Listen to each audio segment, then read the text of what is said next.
फरीदाबाद लोकसभा और गुड़गांव लोकसभा के जननायक जनता पार्टी के उम्मीदवारों ने अपने नामांकन भरे हैं और इस देश के बड़े लोकतंत्र के पर्व की शुरुआत हरियाणा प्रदेश में जननायक जनता पार्टी की आज हुई है। और मैं मानता हूं कि युवा हो, महिला हो, कर्मचारी हो, छोटा दुकानदार हो, किसान हो, प्रत्येक वर्ग जननायक जनता पार्टी के पक्ष में बढ़ चढ़कर मतदान भी करेगा और ऐतिहासिक जीत हमारी कई सीटों पर हो।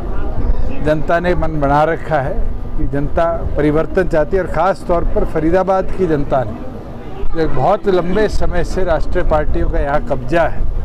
आज हरियाणा की आवाज़ पार्लियामेंट में मिले, हरियाणा के मुद्दे को पार्लियामेंट में उठाने वाले व्यक्ति को चुनकर फरीदाबाद की जनता भेजने का काम करे। दो बार आज के दिन तो सिटिंग आपके सांसद है, मंत्री रहे हैं केंद्र में, और जिस तरह की अंडर डेवलप्ड स्मार्ट सिटी कहलाने के बाद भी फरीदाबाद है, आज जनता उनको हटाने के लिए मत का ताकत का अधिकारी इस्तेमाल। चौधरी साहब, आप जब कह रहे हैं कि मतलब राष्ट्रीय पार्टियों का कब्जा है, आपकी प्रादेशिक पार्टी है, तो ऐसा उसका क्या मैनिफेस्टो जो लोग आपकी देखो, सबसे जरूरी चीज देखने की है 10 साल हरियाणा प्रदेश के अंदर अधिकतम सांसद भारतीय जनता पार्टी के रहे और उससे पहले 10 साल कांग्रेस के रहे। कितनी बार हरियाणा की जनता की आवाज़ को पार्लियामेंट में जगह मिली, इश्यूज़ को वहाँ उठाया गया। केवल मात्र बड़ी पार्टियों के छतरी के नीचे छिपकर राष्ट्रीय मुद्दों के नीचे अपने प्रदेश के, अपनी कॉन्स्टिट्यूएंसी के मुद्दों को छुपाना, ये जनता समझने लग चुकी है। और यही इस चुनाव का लक्ष्य है कि हरियाणा की आवाज़ को पार्लियामेंट में हम जगह दें।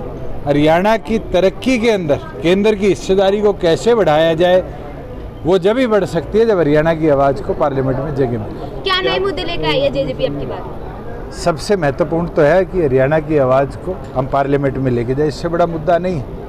और जनता इसको समझती है कि केंद्र में हिस्सेदारी मिलेगी तभी हरियाणा के हित के कामों को बढ़ोतरी। चौधरी साहब, आज आपने प्रेस कॉन्फ्रेंस जो मैंने सुनी है उसमें ये कही है कि भी आगरा नहर में दिल्ली का पानी बहता है केमिकल का, उसकी जो आवाज़ उठाई जाए, तो आप मैंने स्वयं जब मैं पार्लियामेंट में था और उस समय उमा भारती जी मंत्री होया करती थी जल संसाधन की, ये बात पार्लियामेंट में रखी थी कि 750 करोड़ खर्चने के बावजूद भी जमुना जी साफ नहीं हुई। और आज तो वो हालात बद से बदतर हुई है, जबकि एनजीटी के इतने रेगुलेशंस आए हैं। ये फेलियर रहा है केंद्र में बैठे लोगों का कि वो इस पे ध्यान नहीं दे पाए, लाखों रुपए गंगा जी पे लगाए।